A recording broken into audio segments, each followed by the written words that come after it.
Hey guys, it's Casey here with another video, and today I am going over my mental game process. Now, I know I hinted towards doing this in my form overview video, and the purpose of this is to just kind of take you guys through what I do. I have worked with multiple sports psychologists, certified mental performance coaches, and other people who have worked in the areas of mental performance coaching. And this is just the system that I've created for myself and have taken like bits and pieces from each of those different people I've learned from. So I'm, again, not here to tell you guys what you should do. I'm obviously not a sports psychologist or not certified in any way. I'm just giving you what I do and what I created for myself in my shooting based off what I've learned. The first thing I'll go through is my actual mental process during my shot. So this is something that I say in my head every single shot, so I can make it as consistent as possible and I can stay as focused as possible. Now, this is something that is going to be different for everybody, right? But these words to me make sense to what I'm doing in my shot. You know, they might sound like a little bit of mumbo jumbo, like if I'm saying it to somebody else and they're not doing the same shot, or like I'm just thinking about what helps me, right? And so I have like a pre-shot routine, a shot routine, and a post-shot routine. So pre-shot routine is when I step up to the line and I'm loading my arrow and I'm getting ready. I'm visualizing my shot. So I'm seeing myself, shooting what I see as a strong shot or what I feel to be a strong shot. Or if I'm working on something very specific, I'll visualize that specific thing. So sometimes it's just the general shot. And then sometimes it's like, so say if I'm working on my release coming really clean off the string, like I'll see my fingers and I'll like imagine the feeling of like what it feels like to have my fingers come super clean off the string. And to me, that just reminds me, okay, this is what you're working on. This is what a good shot feels like. And then if you have it in your head, it's a lot easier for me to do with my actual body. So that's what I do as I'm stepping up to the line, loading my arrow. Once I have my arrow knocked, that's when my actual shot routine starts. So what I call my mental process. So I look at the target, control the shot no matter what. That's always my first thought. That comes from Joel Turner. He does the whole shot IQ thing. I've done his course twice now, and each time I've learned something different. And I think he has a very interesting perspective coming from, the sniper, sort of side of things, a little bit different than archery, but still the same principles are being taught of controlling the shot. So I look at the target in my head, control the shot no matter what. And then as I start to pull up, I say up, set, and that part is about my front shoulder. So sometimes I have trouble like getting my front shoulder set. So like in my mind, I say up, set, and then as I come into anchor, down, smooth, like making sure everything is relaxing down and it's a smooth motion. And then hook, stay is my next two words. So hook, making sure I'm keeping my hook engaged, it stays there. And also stay is for my head. I have a tendency to move my head in, so when I come down I say hook, stay. That means keeping everything tight here. And then once my sight's on the target, I say here I go. Here I go to me is like I'm out of the aiming portion of the shot. Like my sight is set, it's going to float as it floats, but I'm not going to solely focus on aiming. I'm going to focus on executing the shot. So sight's on target, here I go, and then I say breathe. So I draw out the word breathe. Like in my head, it sounds like breathe till the shot goes off. And so for me, drawing out a word, it makes it so I have something constant to think about that like other thoughts can't come in, if that makes sense. Like if I'm saying like pulling strong, pulling strong, pulling strong, like there's gaps in that. Or if I'm saying keep breathing, keep breathing, keep breathing, there are gaps in those phrases. So something that Joel Turner teaches is like to draw out that word at the end of the shot. And so my word is breathe. Words I've used in the past are pull, move, even. It can, like, I just pick a word that resonates with my shot, whatever I'm working on. I do change it up every now and then. I did the word move for the longest time. and I actually changed it right before the mixed team day in Paris. I was getting really stuck at full draw, like feeling like I wasn't breathing in my shot. Like when I breathe, I take a breath in as I draw, and then as I come down from the draw, I'm slowly letting it out. And I would get to a point where I would like be so focused and intense in the shot that I would forget to breathe, as funny as that sounds. And so I changed my word to breathe because that's just what helps me relax through the shot and gets that clicker to click. So I'll go through it all again, like through my shot. So knock the arrow, control the shot no matter what. Up, set, down, smooth, hook, stay, sights on the target. Here I go, breathe till the shot goes off. And like I said, that might sound like a little bit of mumbo jumbo, but it's all words that have to do with things in my shot or things that mentally like cue me to do those certain movements. And the reason why I have that mental process is because if I'm in a high pressure situation, right, like a big shoot off, important ranking round, whatever it is, competition, it's easy for intrusive thoughts to come in.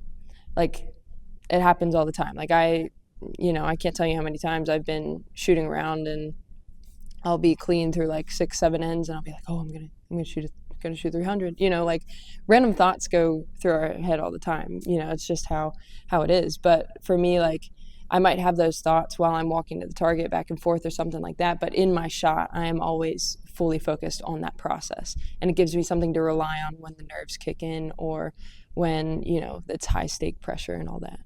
And so once I get through that mental process, at the end of the shot, I do my post shot routine. So for me, I'll grade the shot. So if I shoot a really good shot and it feels absolutely perfect, wouldn't change a thing about it, I'm like, perfect. Like, let's keep doing that. And then I visualize my good shot going to the next shot. If I have like a really crappy follow through, like if I'm like crappy follow through, I'll be like, okay, why did the follow through go bad? Oh, my direction to the target wasn't there. I wasn't moving towards the target. So it's like, okay, next shot, I'm going to visualize what I want to improve. And so that's kind of where it like keeps going in like a sort of loop, right? Because you start off with the visualization of what you're working on or what a good shot looks like before you start your actual shot. And then at the end of each one, you grade it and you're like, okay, this was great. Let's visualize this, or this could have been better. Let's visualize the improvement on it.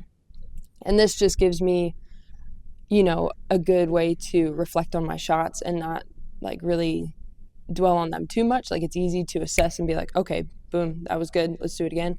Or, oh, this was a little off, I know the correction, I'm going to make it for this next shot. So that overall is what my mental process is during the actual shot. Now, to me, there's a lot of different things that I consider mental game, like outside of just shooting, right? Big thing for me is positive self-talk. Sometimes people can be their own worst enemies and thinking like negative thoughts, right? Getting down on themselves. But I think something super important is like positive self-talk and self-image.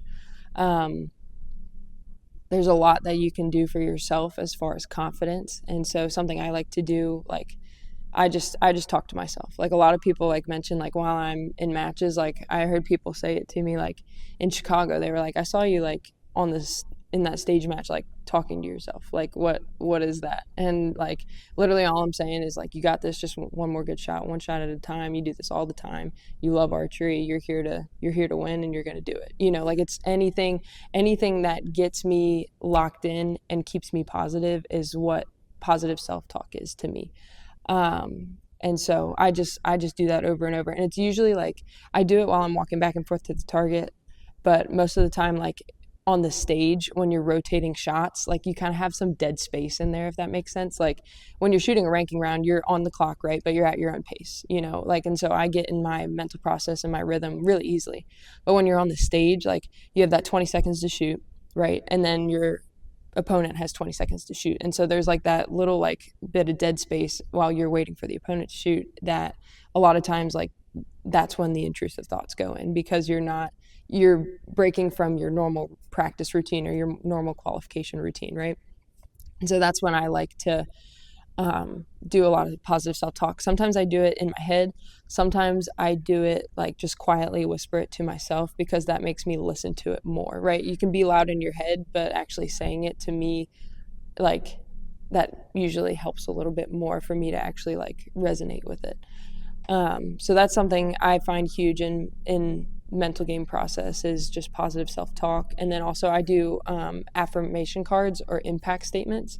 And so I have like 6 to 8 cards that just have statements on them that are like related to positive self-talk and usually also related to my goals. And I'll get into goals in a little bit. So for me, like one of them is I am comfortable with being world number one. Like that was something for a long time. Like I was like, whoa, like this is huge. Like I don't know how to feel about world number one. But I was like, I've earned it, and it's okay to, it's okay to be proud of that. And so I'm comfortable being world number one. I'm comfortable breaking world records. I've been I've been scratching on world records doors all year. I just aged out a junior, but I was close a few times, like in the early indoor season, like November, December, and then Chicago. I was on track, had a little bit of a flub mentally. Nobody's perfect; we're all human, right? But that's something I'm working to improve on. But I'm always there to chase records. Like that's just me. And so one of mine is like I'm comfortable breaking a world record. Just statements that are part of my goals, but also like in a way convince me that I'm comfortable with it, because a lot of times people think of like, oh, world number one, world records, like that's something intimidating, right? But the more you like talk about how it's comfortable, how you're confident about it, stuff like that, it kind of retrains your brain on the way you think about it. So impact statements or affirmation cards, something I love doing. I look through them like multiple times a day. I usually have them like with my archery stuff, like I'll have them on my quiver or in my backpack, and like if I'm just walking to the target or if I'm just taking a break, like I'll look through them real quick and I read them every time, and they're written in my handwriting. I think that's an important thing too, like having it in your handwriting, knowing that you wrote it, you believe in it, that's your goal, that's your affirmation. That's something I find really important. And then also goal setting. I know I hinted on that a little bit before. I think goal setting is super important for mental game because to me, like if I don't have goals in mind, like what am I doing this for, right? So to me, like I think it's really important to have like long-term goals and short-term goals.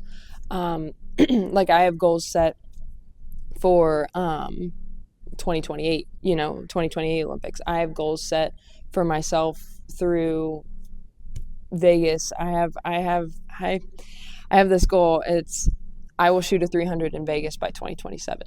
That's a goal of mine. I shoot a 300 in practice like maybe every other day, and I really, really badly, it's a big goal of mine to shoot a 300 in Vegas, getting that 10K shoot off, be one of the few recurves to ever have done it. And so to me, like that's a big goal of mine. So I think it's super important to write them down and also have a date, right? So you don't want to just say like, oh, I will win Vegas, like it should be like I will win the 2025 Vegas shoot, or I will, like it's not just I will win an Olympic medal, I will win an Olympic medal in the 2028 Olympics. Like make it very time sensitive, like you want to have the date on it, and also make it very like I will. Yeah, right. You don't want to be like, oh, I want to win an Olympic gold medal in 2028. No, it's I will win an Olympic gold medal in 2028. I think like there's a difference between want to and will. There's a huge difference in the mindset of want to and will. And me, like I'm a very I will. I don't give myself an option, right? Like I'm pretty hard on myself with that stuff. It's not I want to or I'll try to. It's I will. That's something that I firmly believe in, is the way that you frame your speech about mental game. And so I think it's good to have short-term goals, long-term goals. Just make sure they're realistic, positive, and have a date on them. That's just my take on goals. Last thing I'll touch on as far as mental game is journaling. I think journaling is super important. I have my journal here. And what I do is after every practice or after every tournament, I will do an entry and I'll write 3 things that I did well in the practice and how I did them well. And then 3 things I want to improve about the practice or the tournament and how I'll improve them. And so this is something that I've learned from my sports psychologist that I work with. And the biggest thing is using this as kind of a tool that you can always go back on. I think that's what I use it for the most. So if I shot a 300 today and I felt like I did absolutely everything right in the round, like I will write every single thing. I will go into really gritty detail. Like I'll be like, okay, like the shots felt absolutely perfect. Like my string came perfectly off my fingers every time because I kept good back tension. Like explaining what you did well and why. And then also if there are things you want to improve, like say like, oh, I felt like I was on my toes today. Like if I felt like I was leaning forward during my rounds, I'll be like, okay, like I will improve my posture by standing tall and having my head over my like the middle of my feet at the start of the shot and keeping that posture, and then to me, I love to go back and look on those notes. So like say if I'm having a practice day and it's just not going that great, like if I'm just feel like I'm struggling, something's not clicking in my shot, like I'm not grouping well, whatever it is, I'll go back and I'll look at what day I had a really good day on. So like I'll look back at that 300 day and be like, oh, this is what I did and this is how I did it, and that's why I was successful. And then so I'll focus on those things, and usually my scores will improve or my groups will improve. And so I also find it very important for competitions too, because competitions always feel a little bit different than practice does. So usually like my reviews after a competition are more about like the mental side of things, or if things felt like a little bit off in my shot because of nerves or whatever it was, I'll really get into that and like explain what I was feeling and why I think I was feeling that. And then in future competitions, if it's like, oh, I'm having this same feeling, I can look back and be like, okay, this was why, and maybe this is what I can try to fix it. Maybe breathing a little bit more, taking a drink of water, resting a little bit between shots, whatever it is that day I found I should have done better. And so I do that after every practice, after every competition, and then usually I'll write down like what I did in that day. So like if I shot a competition, I'll write down my score, or like what type of round it was, or matches, I'll like write the match scores.